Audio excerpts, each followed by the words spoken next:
అంతర్ముఖం ఎపిసోడ్ 5 శీర్షిక ఆత్మవిశ్వాసమంటే ధైర్యమా అవగాహనమా ఉపశీర్షిక నువ్వు గెలుస్తానని నమ్మటం కాదు ఏం జరిగినా నిలబడతానని తెలుసుకోవడం. మనం అనుకునే ఆత్మవిశ్వాసం. మనిషి ఆత్మవిశ్వాసం అంటే ఏమనుకుంటాడు? బలంగా మాట్లాడటం, ఎవర్నీ భయపడకపోవడం, ఎప్పుడూ గెలవడం, ఇతరుల ముందే నిలబడటం. ఇవన్నీ బయట కనిపించే లక్షణాలు. కాని ఇవి నిజమైన ఆత్మవిశ్వాసం కాదు. నిజమైన సందేహం. నిజం చెప్పాలంటే చాలామంది బలంగా కనిపించేవాళ్లు లోపల చాలా సందేహాలతో ఉంటారు. వాళ్ళు నవ్వుతారు, కాని ఒంటరిగా ఉన్నప్పుడు తమని తామే నమ్మలేరు. ఎందుకంటే వాళ్ల ఆత్మవిశ్వాసం ఫలితాల మీద ఉంది. ఫలితాల మీద ఆధారపడే నమ్మకం.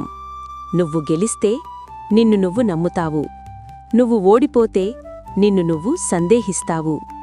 ఇది ఆత్మవిశ్వాసం కాదు, ఇది ఒప్పందం. నేను గెలిస్తేనే నేను సరిపోతాను.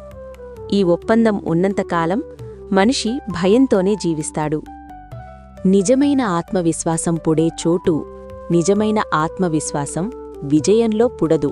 అది పుడేది నువ్వు ఓడిపోయిన తర్వాత మళ్లీ లేచిన క్షణంలో, నువ్వు తప్పు చేసిన తర్వాత నిన్ను నువ్వు ద్వేషించని క్షణంలో, నువ్వు ఒంటరిగా ఉన్నప్పటికీ నిన్ను నువ్వు వదలని క్షణంలో.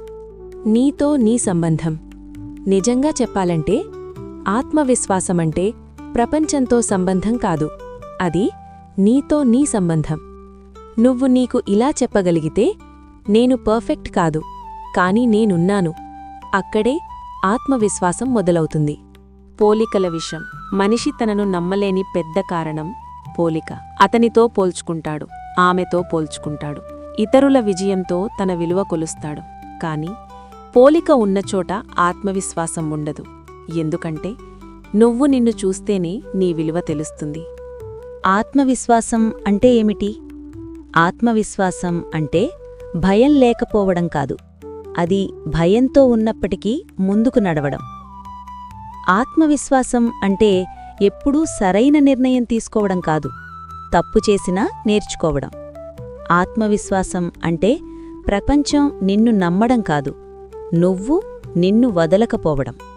చిన్న అడుగులు. ఆత్మవిశ్వాసం ఒక పెద్ద దూకుడు కాదు, అది చిన్న అడుగులు. ఈరోజు నువ్వు భయపడిన పని ఒకటి చేస్తే రేపు నీమీద నమ్మకం 1% పెరుగుతుంది. ఇలా ఆత్మవిశ్వాసం పెరుగుతుంది. నిజమైన బలం. నిజమైన బలం గట్టిగా మాట్లాడటంలో లేదు. నిజమైన బలం నువ్వు పడిపోయినప్పుడు మళ్లీ లేవడంలో ఉంది. నువ్వు ఏడ్చిన తరువాత మళ్లీ నవ్వడంలో ఉంది. నువ్వు విరిగిపోయిన తరువాత మళ్లీ నిలబడడంలో ఉంది. ముగింపు బోధ.